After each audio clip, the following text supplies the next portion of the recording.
வணக்கம். Electronics training இன் தமிழ்.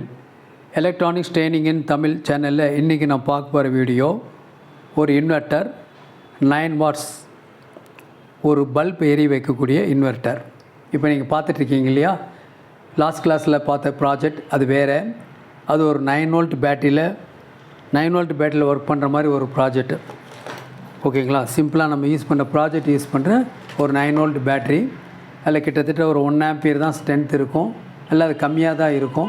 அதன் மூலிமா ஒரு ½ வாட் ஒரு எல்இடி பல்பு எரிய வைக்கலாம் அப்படின்னு லாஸ்ட் கிளாஸில் பார்த்தோம் இல்லையா. இப்போது கொஞ்சம் எஃபிஷியன்சி ஜாஸ்தியாக இப்போ பார்த்தீங்கன்னா இதில் வந்து ஒரு 9 வாட்ஸ் ஒரு எல்இடி பல்ப் இருக்குது. ஓகேவா, நேற்றுக்கு பார்த்ததோட ஒரு 10 மடங்கு பவர் ஜாஸ்தி. ஸோ அந்த பல்ப் ஒர்க் பண்ண வைக்கணும், ட்ரைவ் பண்ண வைக்கணும் அப்படின்னா இதில் என்ன சேஞ்சஸ் பண்ணியிருக்கோம் அப்படின்னா, ஃபஸ்ட்டு பேட்டரி. இதில் யூஸ் பண்ணுற பேட்டரி வந்து கிட்டத்தட்ட 12 வோல்ட்டு 7 ஆம்பியர் பேட்டரி. உங்களுக்கு தெரியும், யூபிஎஸ் பேட்டரி. ஒவ்வொரு சர்வீஸ் இன்ஜினும் கம்பல்சரி கையில் இது ஒன்று இருக்கணும் எப்பவுமே. இது ஒன்று இருந்தால் யூபிஎஸ் இன்வெர்ட்டர் எந்த மாடலாக இருந்தாலும் நம்ம சர்வீஸ் பண்ணிடலாம். ஓகேங்களா, கிட்டத்தட்ட 10-15 மாடல் மார்க்கெட்டில் இருக்குது. அத்தனை மாடலுக்குமே இந்த யூபிஎஸ் பேட்டரியே போதுமானது. கூடவே நாமளும் என்ன பண்ணலாம், சின்ன சின்ன சிம்பிள் ப்ராஜெக்ட்லாம் அசம்பிள் பண்ணலாம். ஓகேவா, இப்போது பார்க்கலாம். இதில் ஒரு சர்க்யூட்டில் இல்லை நான் பாசிட்டிவ் ஒர்க் கொடுக்குறேன் உங்களுக்கு வோல்ட்டு. ஓகேவா, இப்போ பாருங்கள், பல்ப் எரிஞ்சிட்ருக்கு. பல்ப் நல்ல பிரைட்டாக இருக்குது. ஓகேவா, லாஸ்ட் கிளாஸ்லாம் பார்க்குறப்ப என்ன பண்ணால் இந்த மாதிரி ஒரு 5 வாட் எல்இடி பல்ப் தான் யூஸ் பண்ணியிருந்தோம். அதுக்கு என்ன டிரான்ஸ்ஃபார்மர் யூஸ் பண்ணியிருந்தோன்னா, லைட் இந்த மாதிரி ஒரு 500 மில்லிஆம்பியர் 909 டிரான்ஸ்ஃபார்மர் யூஸ் பண்ணியிருந்தோம். அதை ட்ரைவ் பண்ணுறதுக்கு ஒரு 9 வோல்ட்டு இந்த பேட்டரி யூஸ் பண்ணியிருந்தோம். இப்படி தான் ப்ராஜெக்ட் கொடுத்துருக்கோம். மெல்ல மெல்ல கொஞ்சம் அப்கிரேட் பண்ணிக்கிட்டே வரோம். கொஞ்சம் பிரைட்னஸ் கூடிக்கிட்டே வரும் உங்களுக்கு, அதாவது லோடு ஸ்ட்ரென்த். அதுக்கு தகுந்த மாதிரி என்னென்ன மாடிஃபிகேஷன் இதில் பண்ணியிருக்கோம், இதெல்லாம் யூஸ் பண்ணியிருக்கோம். சரி, வேறு என்னென்ன வேணும் சர்க்யூட்டில் இப்போது பார்க்கலாம். அதை சர்க்யூட்டை பற்றி டீட்டெயில்ஸ் நம்ம இப்போ பார்க்கலாம். இப்போ என்ன சொல்லியிருக்கோம், கொஞ்சம் எஃபிஷியன்சி அதிகமாக இருக்கக்கூடிய ஒரு சர்க்யூட். ஓகேவா, லாஸ்ட் கிளாஸில் கொடுத்ததெல்லாம் ஜஸ்ட் ஒரு ½ வாட் எல்இடி பல்பு யூஸ் பண்ணோம். இதில் எப்படி யூஸ் பண்ணியிருக்கோம், ஒரு 9 வாட் எல்இடி பல்பை ட்ரைவ் பண்ணக்கூடிய ஒரு சர்க்யூட், சிம்பிள் சர்க்யூட். ஓகே, இந்த சர்க்யூட்டை பற்றிய டீட்டெயில்ஸ்லாம் எதுக்காக கொடுக்குறோம் அப்படின்னா, யூபிஎஸ் இன்வெர்ட்டர் ஆர் ஒரு இண்டஸ்ட்ரியல் எலக்ட்ரானிக்ஸ்குள்ளே நீங்கள் என்ட்ரு ஆகணும் அப்படின்னா சில பேசிக் பிரின்சிபல்லாம் தெரியணும். அப்போ தான் உங்களுக்கு வந்து ஒரு மாஸ்பெட் எப்படி ட்ரைவ் ஆகுது, ஐஜிபிடி எப்படி ட்ரைவ் ஆகுது, அதனுடைய கம்பைன் மாடல்ஸ் வந்து அது எப்படி இண்டஸ்ட்ரியல் ஓரியன்ட் ஒர்க் பண்ணுது அப்படிங்கெல்லாம் நீங்கள் தெரிஞ்சுக்க முடியும். அதனால தான் லிட்டிலாக உங்களுக்கு ஸ்டெப் அப்பாக மெல்ல மெல்ல ஒவ்வொரு வீடியோவாக உங்களுக்கு அப்லோட் பண்ணிகிட்ருக்கோம். இப்போ இந்த பார்த்துருக்கிற ப்ராஜெக்ட் வந்து இது வந்து கமர்ஷியல் ப்ராஜெக்ட் இல்லை. இது அப்படியே யூஸ் பண்ண முடியாது, கமர்ஷியலாக தொடர்ந்து எரிய வைக்க முடியாது. உங்களுக்கு ஒரு எஜுகேஷ்னலுக்காக ஒரு சுவிட்சிங் பண்ணுனா இந்த பல்பு ஒர்க் பண்ணோம் அப்படிங்கிறதுக்கு என்னென்ன தேவை, கண்டிப்பாக ஒரு லோடு இருக்குது. பல்பு லாஸ்ட் கிளாஸில் பார்த்தோம் ஒரு 0.5 வாட்ஸு, இன்றைக்கி பார்க்குறது 7 to 9 வாட்ஸ் எல்இடி பல்ப். அதோட 10 மடங்கு பவர் ஜாஸ்தின்னு சொல்லியிருக்கேன். ஓகே, அதில் யூஸ் பண்ணுறது 500 மில்லிஆம்பியர் டிரான்ஸ்ஃபார்மர். இதில் வந்து ஒரு 2 ஆம்பியர் டிரான்ஸ்ஃபார்மர், ஒரு ஆடியோ சர்க்யூட்டில் வரக்கூடிய ஒரு ஓல்டு டிரான்ஸ்ஃபார்மர் 1. ஸோ ஒரு காம்பனண்ட்டை சில காம்பனண்ட்ஸை யூஸ் பண்ணி நம்ம இந்த மாதிரி சிம்பிளாக ப்ராஜெக்டை மாற்றி டிசைன் பண்ணி நம்ம நாலேஜை கொஞ்சம் கெயின் பண்ணிக்கலாம். அதுக்காக இது கொடுத்துருக்கு. இதில் வந்து இந்த டிரான்ஸ்ஃபார்மருடைய பேசிக் என்ன அப்படின்னு கேட்டால், இதை பற்றிய விளக்கம் தான் இப்போ வரக்கூடிய வீடியோவில் பார்க்க போகிறோம்.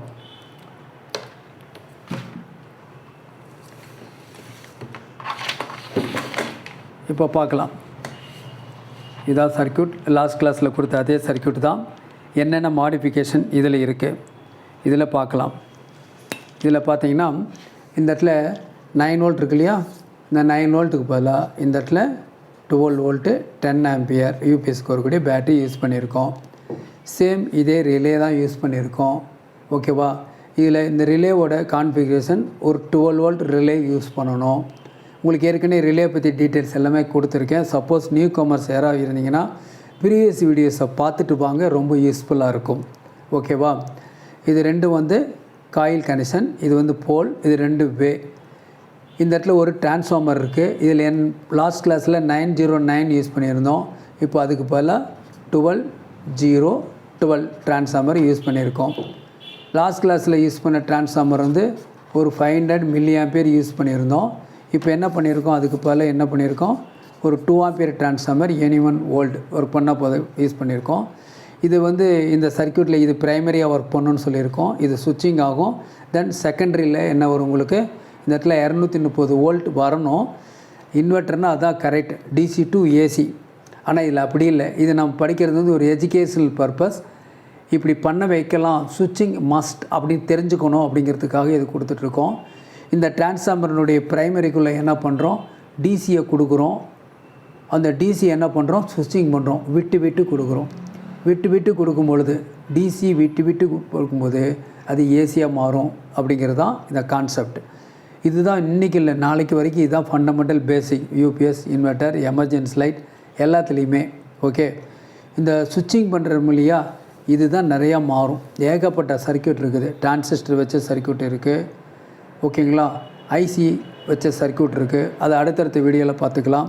ஒரு ரிலேவை யூஸ் பண்ணி நம்ம எப்படி சுவிட்சிங் பண்ணலாம் அப்படிங்கிறது தான் இப்போ பேசிக் திங்ஸ்.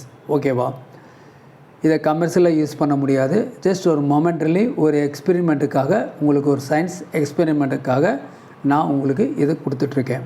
ஓகே, இந்த இடத்துல எல்இடி லேம்ப் மட்டும்தான் லோடு கொடுக்க முடியும். ஒரு இன்கேன்சன்ட் லேம்ப் கொடுக்க முடியாது. 40 வாட்ஸ் 60 வாட்ஸ் அது கொடுக்குறதா தான் அதுக்கு சர்க்யூட் வேறு. அதை பற்றி எப்படி டீட்டெயில்ஸ் உங்களுக்கு வரும். ஓகே, இதுதான் வந்து ஒரு இன்வெர்ட்டர் பற்றிய பேசிக் பிரின்சிபல். ஓகேவா, உங்களுக்கு தெரியும் எலக்ட்ரானிக்ஸ் ட்ரைனிங் இன் தமிழ் எங்கள் சேனலில் எங்களுக்கு ஒரு ட்ரைனிங் இன்ஸ்டியூஷன் இருக்குது. அந்த ட்ரைனிங் இன்ஸ்டியூஷனில் வேரியஸ் எலக்ட்ரானிக் கிளாஸஸ்லாம் நடத்திட்டுருக்கோம். குறிப்பாக பேசிக் எலக்ட்ரானிக்ஸ். இப்போது வெக்கேஷன், சம்மர் வெக்கேஷன் இல்லை, எந்த டைமில் வேணாலும் படிக்கலாம். நிறைய பேர் ஃப்ரீயாக இருப்பீங்க.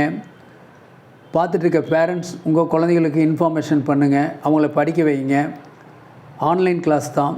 நீங்கள் வீட்டில் இருந்தபடியே அசம்பிள் பண்ணணும்.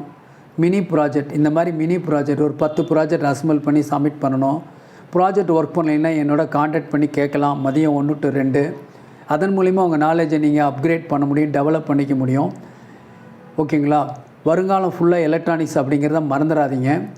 கண்டிப்பாக சர்வீஸ் ஃபீல்டு தான் வலுவாக வரும். எலக்ட்ரானிக்ஸ் ரொம்ப எளிமையான சப்ஜெக்ட். தமிழில், தாய்மொழியில் உங்களுக்கு புரிகிற மாதிரி எலக்ட்ரானிக் தொழில்நுட்ப பயிற்சியை டே பை டே ஒவ்வொரு வீடியோவாக உங்களுக்கு அப்லோட் பண்ணிகிட்ருக்கேன். இந்த மாதிரி வீடியோ உங்களுக்கு உடனுடன் வந்து சேரணும் அப்படின்னா லைக் பண்ணுங்கள், ஷேர் பண்ணுங்கள், சப்ஸ்கிரைப் பண்ணுங்கள், மறக்காமல் பெல் பட்டன் ப்ரெஸ் பண்ணுங்கள், கூடவே ஆல் செலக்ட் பண்ணுங்கள். அப்போ தான் நாங்கள் அப்லோட் பண்ணக்கூடிய ஒவ்வொரு யூஸ்ஃபுல் வீடியோ உடனுக்குடன் உங்களுக்கு வந்து சேரும். இன்னும் நிறைய வீடியோ அப்லோடிங் வெயிட்டிங்கில் வச்சுருக்கோம் உங்களுக்கு கொடுக்கறதுக்காக. ஓகேங்களா, நிறையா படிங்க, தெரிஞ்சுக்கலாம் நிறையா. ஓகே, இதுக்கு ஆர்வம் இருந்தால் போதும், இன்ட்ரெஸ்ட் இருந்தால் போதும், படிப்பு முக்கியம் இல்லை. ஓகேங்களா, சரி, இப்போ பார்க்கலாமா சர்க்யூட்டில். இதுதான் பேசிக் பிரின்சிபல்னு சொல்லியிருக்கேன். சேஞ்சஸ் என்ன பண்ணியிருக்கேன், ரிலே வந்து 12 வோல்ட் ரிலே, சப்ளை வோல்ட் வந்து 10 ஆம்பியர் 12 வோல்ட்டு, டிரான்ஸ்ஃபார்மர் வந்து 2 ஆம்பியர் டிரான்ஸ்ஃபார்மர் யூஸ் பண்ணியிருக்கோம். பல்ப் வந்து 0.5 வாட்டுக்கு பதிலாக இப்போது 7 to 9 வாட்ஸ் பல்பு யூஸ் பண்ணியிருக்கோம். ஒர்க் பண்ணுது. இப்போ பார்க்கலாம். ஜென்ரலாக நமக்கு தெரியும் ஒரு டிரான்ஸ்ஃபார்மர் அப்படின்னா 2 வைண்டிங் இருக்கும், ப்ரைமரி, செகண்டரி. ப்ரைமரியில் 230 வோல்ட் 50 ஹெர்ட்ஸ் ரொம்ப முக்கியம். இது கொடுத்தோம் அப்படின்னா செகண்டரியில் 230 வோல்ட் 50 ஹெர்ட்ஸ் வரும். எப்போ அப்படின்னு கேட்டால் இதில் உள்ள டர்ன்ஸ், இதில் இப்போ 230 டர்ன்ஸ் ப்ரைமரி இருக்குன்னா செகண்டரி 230 டர்ன்ஸ் இருக்கணும். அதாவது 1:1 அப்படிங்கிற ரேஷியோவில் இருந்தால் இதுக்கு பேர் ஐசோலேஷன் டிரான்ஸ்ஃபார்மர்னு பேர். ஓகே, இந்த டிரான்ஸ்ஃபார்மரில் கொடுக்குற வோல்ட், ஓகேவா, இது அப்படியே வெளியே வந்துடும். இருந்தாலும் லாஸ் ஆகும். அந்த லாஸ் வந்து கொஞ்சம் கம்மியாக இருக்கிறனால அது சொல்லலை. அதை டிரான்ஸ்ஃபார்மர் லாஸ்ன்னு சொல்லுவோம். Different type of transformer loss இருக்குது. இப்போ அதெல்லாம் தேவையில்லை. இருந்தாலும் என்ன பண்ணலாம், எஃபிஷியன்சி இருக்கிறதா வச்சுக்குவோம். 230 வோல்ட் அவுட்புட்டில் 230 வோல்ட் வரும். இது 50 ஹெர்ட்ஸ்னால் இது 50 ஹெர்ட்ஸ். மாறு மின்சாரத்தில் என்ன உங்களுக்கு ஃபேஸ் நேட்டில் வந்து சுவிட்சிங் ஆகிட்டே இருக்கிறனால தான் இந்த ப்ராசஸ் நடக்குது. செகண்டரிக்கு வோல்ட் ஜம்ப் ஆகுது, இதில் வந்துட்டுருக்கு, உங்களுக்கு தெரியும். தென் இதில் பாருங்கள், 230 வோல்ட் ப்ரைமரி, செகண்டரியில் 12 volt 0-12 secondary. So 230 volt 50 volt ப்ரைமரியில் கொடுத்தோம்னா செகண்டரியில் 12 வோல்ட் ஏசி 50 ஹெர்ட்ஸ் எடுத்துடலாம். இந்த டிரான்ஸ்ஃபார்மருக்கு பேர் ஸ்டெப் டவுன் டிரான்ஸ்ஃபார்மர். இந்த டிரான்ஸ்ஃபார்மருக்கு என்ன சொல்லியிருக்கோம், ஐசோலேஷன் டிரான்ஸ்ஃபார்மர்னு சொல்லியிருக்கோம். ஓகே, அடுத்து இங்கே ஒரு டிரான்ஸ்ஃபார்மர் இருக்குது. ப்ரைமரி 230 டர்ன்ஸ் இருக்குது, செகண்டரியில் 900 டர்ன்ஸ் இருக்குது. இதில் இருக்கிற வைண்டிங்கோட 4 மடங்கு வைண்டிங் இருக்குது. ஓகே, ப்ரைமரியில் 230 வோல்ட் 50 ஹெர்ட்ஸ் கொடுத்தோம்னா செகண்டில் 900 வோல்ட் ஏசி 50 ஹெர்ட்ஸ் வரும். இந்த ஹெர்ட்ஸு முக்கியம். அதை ஒவ்வொன்றையும் சொல்லிக்கிட்டே வந்துட்டுருக்கோம். ஏன்னா நிறையா இருக்குது. ஏன்னா அடுத்தது நாங்கள் வந்து லூமினன்ஸ் இன்வெர்ட்டரை பற்றிய டீட்டெயில்ஸ் இருக்குது. கிட்டத்தட்ட யாரும் யூபிஎஸ் இன்வெர்ட்டருக்கு கிளாஸஸ் நடத்த கிடையாது. எந்த டேட்டாவும் எங்கேயும் கிடையாது. அப்படியே இருந்தாலும் மேலே அப்படியே பூசி மொழிகிருப்பாங்க. ஓகே, இன்டீரியராக போக மாட்டாங்க. சப்ஜெக்ட் வைஸ் உள்ளுக்குள்ளே ஒரு சிப் லெவல் வரைக்கும் கொடுக்குற டேட்டாஸ் கிடையாது. ஆனால் இங்கே அப்படி இல்லை. ஓகேவா, ஒரு மைக்ரோ ட்ரக் இன்வெர்ட்டர், லூமினன்ஸ், சுகாம், இந்த மாதிரி மாடல் எல்லா மாடலுக்குமே அந்த மாடலெல்லாம் உங்களுக்கு புரியணுன்னா இந்த பேசிக் திங் கண்டிப்பாக தேவை. நீங்கள் அசம்பிள் பண்ணி பார்க்கணும் எப்படி ஒர்க் பண்ணுதுன்னு. அப்போ தான் கொஞ்சம் புரியும். தியரி வேறு, ப்ராக்டிக்கல் கொஞ்சம் இன்ட்ரெஸ்ட் எடுக்கணும். ஓகே, அடுத்தது இதுதான் பேட்டரி. இந்த இடத்துல டிசி கொடுக்குறோம். ஒரு 12 வோல்ட் டிசி கொடுக்குறோம். இந்த இடத்துல ப்ளஸ்ஸு, இந்த இடத்துல மைனஸ். இப்போ ஏசி பற்றி தானே பேசணும். இப்போது அதே டிரான்ஸ்ஃபார்மரில் என்ன பண்ணியிருக்கோம், இந்த இடத்துல பேட்ரி கொடுத்துருக்கோம். டிரான்ஸ்ஃபார்மருக்குள்ளே பேட்ரி கொடுத்தோம் அப்படின்னா அது ஒரு லோடாக ஆக்ட் ஆகி டிரான்ஸ்ஃபார்மர் கரியிரும். ஓகேவா, இப்போ என்ன பண்ணியிருக்கோம், டைரெக்டாக டிசி கொடுக்கக்கூடாது. ஒரு வேளை டிசி கொடுத்தீங்கன்னா இந்த செகண்டில் ஏசியாக டிசி அப்படின்னா எதுவுமே வராது. கொஞ்சம் நேரத்தில் இந்த காயில் பர்ன் ஆயிரும். ஓகேவா, அப்போது டிசி வந்து ஒரு வைண்டிங் மூலிமா ஸ்டெப் அப்போ ஸ்டெப் டவுனோ பண்ண முடியாது. ஆனால் இது வரைக்கும் பார்த்த ப்ராஜெக்டில் என்ன பண்ணியிருக்கோம், டிசி சோர்ஸ் தான் கொடுத்துருக்கோம் இல்லையா. என்ன நடக்குதுன்னா இதுதான் நடக்குது. இப்போது இது 0-12 டன்ஸ் இருக்குது, 0-230 டன்ஸ் இருக்குது. நாம் இதை ப்ரைமரின்னு எடுத்துக்கலாம், இதை செகண்டரின்னு எடுத்துக்கலாம். ஓகேவா, இதில் டிசி கொடுக்குறோம். இதுலேயும் 12 வோல்ட்டு தான், இதுலேயும் 12 வோல்ட் டிசி. ஆனால் என்ன பண்ணுறோம், ஒரு சுவிட்ச் மூலியம் என்ன பண்ணுறோம், ஆன் அண்ட் ஆஃப் பண்ணலாம். அப்படி ஆன் அண்ட் ஆஃப் பண்ணோம் அப்படின்னு சொன்னால் ஒரு செகண்டுக்கு எத்தனை தடவை ஆன் அண்ட் ஆஃப் பண்ணுறோமோ அத்தனை சைக்கிள்ஸ் உள்ள, அத்தனை ஹெர்ட்ஸ் உள்ள ஏசி இதில் வெளியே வரும். இந்த டிரான்ஸ்ஃபார்மர் வைண்டிங் படி இது வரைக்கும் என்ன பார்த்துருக்கோம், செகண்டரி வைண்டிங்கை பொறுத்து தான் அவுட்புட் வோல்ட்டுன்னு சொல்லியிருக்கோம் இல்லையா. இதில் வைண்டிங் வந்து அதிகமாக இருக்கிறதுனால நம்ம கொடுக்குற 12 வோல்ட் டிசி சுவிட்சிங் ஆகிறதுனால செகண்டில் என்ன ஆகுது, உங்களுக்கு 230 வோல்ட் ஏசியாக கன்வெர்ட் ஆகுது. சப்போஸ் ஒரு செகண்டுக்கு 50 டைம்ஸ் ஸ்விட்சிங் பண்ணோம்னா, ஆன் அண்ட் ஆஃப் பண்ணோம்னா இங்கே 230 வோல்ட் ஏசி 50 ஹெர்ட்ஸ் வந்துடும். ஓகேவா, இதுதான் அவனுடைய பேசிக் பிரின்சிபல். ஆனால் இப்போ நம்ம செஞ்ச ப்ராஜெக்டில் இவ்வளோ வோல்ட் வருமானு கேட்டால் வராது. லாஸ்ட் கிளாஸில் ப்ராஜெக்டில் வோல்ட் அளந்தோம். எவ்வளோ வோல்ட் வந்துச்சு, நியர்லி 24 அரவுண்ட் வந்துச்சு. ஆனால் அதில் இருக்கிறது எல்இடி பல்பாக இருக்கிறதுனால என்னாச்சு அப்படின்னா அதில் சுவிட்சிங் இருந்தால் போதும், பல்சேட்டிங் டிசி இருந்தாவே போதும், அது குளோ ஆகும். இதுவும் அதே மாதிரி தான். இப்போ பார்க்கக்கூடிய 9 வாட் 7 வாட் இந்த பல்புக்குள்ளே என்ன இருக்குது அப்படின்னு கேட்டால் ஒரு சர்க்கியூட் போர்டு இருக்குது. அந்த சர்க்கியூட் போர்டுக்கு லோ வோல்டேஜ் இருந்தால் கூட ஏசி அல்லது டிசி பல்டேசிங் டிசி இருந்தால் கூட என்ன பண்ணோம், அது ஒர்க் பண்ணோம். அதை தான் இந்த ப்ராஜெக்டில் நாம் யூஸ் பண்ணியிருக்கோம்.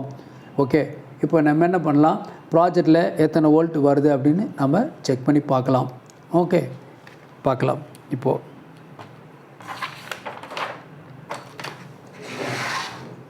ஓகே,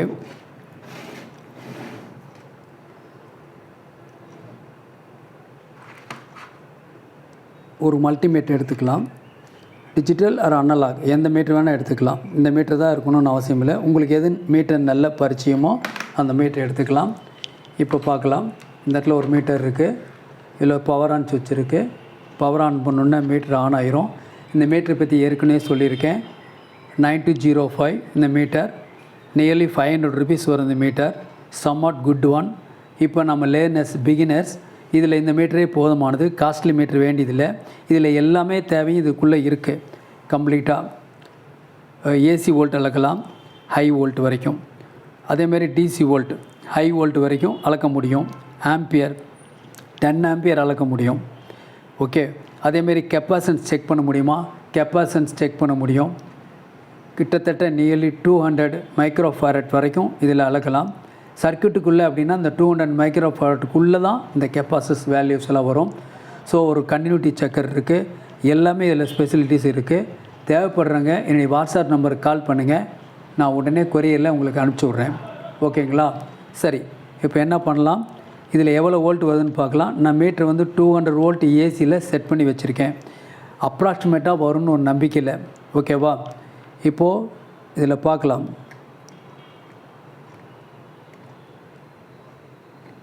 வச்சுருக்கேன். டச் பண்ணி பார்க்குறேன். எவ்வளோ வருது? Nearly 100 volt AC. Nearly 100 volt வருது. 90 to 100 வோல்ட் வருது. மறுபடியும் ஒன்ஸ் அகைன் நான் செக் பண்ணுறேன்.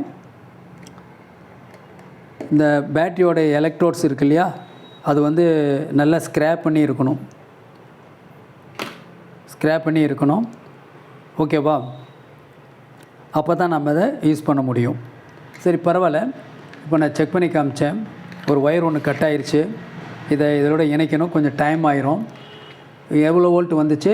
நியர்லி 90 வோல்ட்டுக்கு மேலே, நியர்லி 100 வோல்ட் ஏசி இதில் வந்துச்சு. ஓகேவா? 230 வராது. வரணுன்னா அதுக்கு வேறு சர்க்யூட் இருக்குது. அந்த சர்க்யூட் இருந்தால் தான் நம்ம அசெம்பிள் பண்ண முடியும். ஓகேவா? நாளைக்கு இன்னொரு வீடியோவில் பார்க்கலாம். தேங்க்யூ ஃபார் வாட்சிங் திஸ் வீடியோ.